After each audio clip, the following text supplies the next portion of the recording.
बिस्मिल्लाहिर्रहमानिर्रहीम। लोग अपने आबा व अजदाद से ज़्यादा अपने ज़माना के मुशाबह होते हैं। लोगों पर वक्त और माहौल का असर ज़्यादा पड़ता है। बेशक ज़माना अपनी कमान कसे हुए है, इसके तीर कभी हता नहीं होते, इसके ज़ख्मों का कोई इलाज नहीं।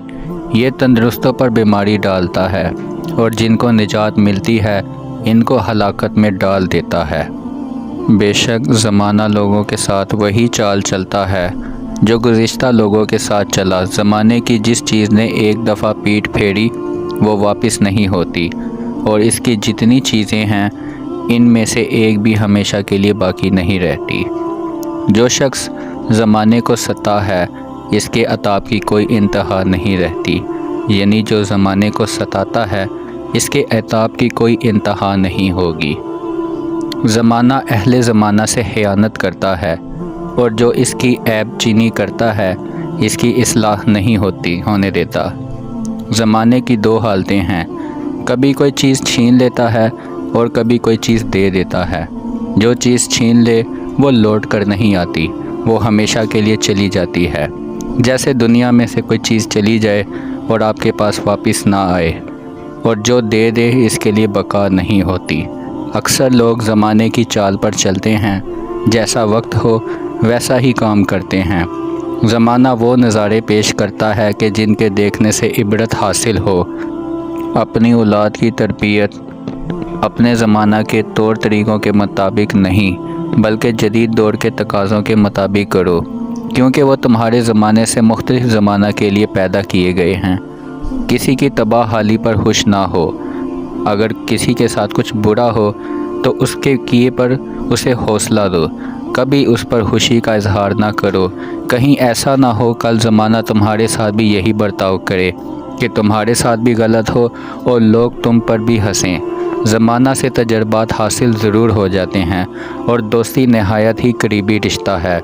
अदल हुक्मरान का ज़माना नहायत अच्छा ज़माना, और ज़ालिम हाकिम का ज़माना नहायत ही बुरा ज़माना होता है। जो शख्स ज़माने को अताब और मिलामत करता है इसका इताब कभी ख़त्म नहीं होता, और ना वो ज़माने से कभी खुश हो सकता है। ज़माने का गुज़रना बदनों को पुराना और उम्मीदों को नया, मौत को नज़दीक, एक मकसूद को दूर करता है। हम ज़माने के ख्वादस के मय्यनों मददगार हैं, और हमारी जानें मौत का निशाना हैं। बस हमें यहाँ रहने की किस तरह उम्मीद हो सकती है। ज़माने की आदत है कि ये चीज़ को बुलंद करता है, बहुत जल्द इसको गिराने की कोशिश करता है, और जो चीज़ इकट्ठी करता है जल्दी उसे मुतफिरक और परेशान कर डालता है। ज़माने का गुज़रना एक ख्वाब, इसकी लज्जतें सरासर अज़ाब, इसकी नेमतें और फ़ानी तरह तरह की मसाइब की हम रकाब हैं। किसी शख्स को ज़माने की गर्दिशों से इत्मीनान नहीं, और कोई शख्स इनके ख्वादस से सलामत नहीं। तहकीक हम लोग ऐसे ज़माने में मौजूद हैं जिसमें बेराही की बातें ज़्यादा और खैर बरकत के सामान कम हैं। इसकी कुछ अजब हालत है कि इसमें जो लोग नेकोकार हैं इनको बदशुमार किया जाता है, और ज़ालिमों का जुल्म रोज़ बरोज़ बढ़ता जाता है। बेशक ज़माना एक ऐसा दुश्मन है कि इसके साथ कोई दुश्मनी नहीं कर सकता। ये वो हाकिम है जिसे ज़ालिम नहीं कह सकते, और ये ऐसा जंगे आवर है कि इसके साथ कोई लड़ नहीं सकता। जो शख्स ज़माने की सलाह पर मगरूर रहता है वो आखिर मसाइब के सदमात बर्दाश्त करता है, यानी उसको बहुत ज़्यादा सदमे वगैरह लगते हैं जिसमें मगरूर हो, इसलिए मगरूरी से भी दूर रहे। और जो शख्स इसके ख्वादस से इबरत का सबक हासिल करता है वो इसकी सलाह पर कभी भरोसा ही नहीं करता। ऐ शख्स, तू अपनी हालत पर किस तरह बाकी रह सकता है, हालांकि ज़माना तेरे हालात के बदलने की फ़िक्र में लगा है। बेशक ज़माना एक ऐसा दुश्मन है कि इसकी तुम्हारे साथ कोई दुश्मनी नहीं हो सकती, लेकिन लगेगा दुश्मनी के ही बराबर। ये वो हाकिम हो सकता है, ये वो ज़ालिम हो सकता है जिसे तुम जुल्म भी नहीं कह सकते। अगर तुम्हारे पास साथ जुल्म होगा तुम उसे ज़ालिम भी नहीं कह सकते, और ये एक ऐसा जंगे आवर है कि तुम जंग लड़ के भी ज़िंदगी में इसको जंग नहीं कह सकते। ऐ शख्स, तो अपनी हालत पर किस तरह बाकी रह सकता है, हालांकि ज़माना तेरे हालात के बदलने की फ़िक्र में लगा है। بہت سے بڑے بڑے مالدار ایسے ہوئے ہیں، ان کو زمانے نے فقیر اور حقیر کر دیا ہے۔ جو شخص زمانے کے عبرت ناک واقعے کو سمجھتا ہے وہ زمانے کے ساتھ حسن نہیں رکھتا اور نہ اس کی طرف سے مطمئن ہو کر بیٹھتا ہے۔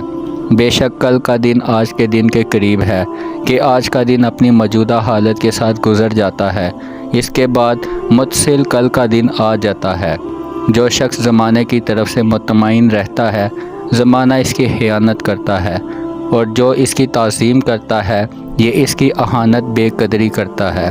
ابھی کل میں نے ایک قرآن پاک کی آیت پڑھی، اے ایمان والو، اگر کوئی فاسق شخص تمہارے پاس خبر لے کر آئے تو سب سے پہلے تحقیق کر لیا کرو کہ کیا یہ خبر سچ ہے، کہیں ایسا نہ ہو کہ تم نادانی میں آ کر کسی ایسے گروہ کو نقصان پہنچا دو اور بعد میں تمہیں اپنے کیے پر پچھتانا پڑے۔ یعنی اگر آپ پہلے کسی بھی بات پر یقین کر لیتے ہیں بغیر کسی عدل والے انسان سے، اگر وہ عدل والا انسان ہے تو اس کی بات پر یقین کر لو، اگر اس انسان میں عدل نہیں ہے تو اس کی بات پر یقین نہ کرو، پہلے تحقیق کر لو، پھر آپ اس کے اوپر جو قدم اٹھائیں وہ اٹھا لیں۔ لیکن لہٰذا ہر بات سے پہلے کوئی تحقیق کرنا ضروری ہوتا ہے۔ جزاک اللہ۔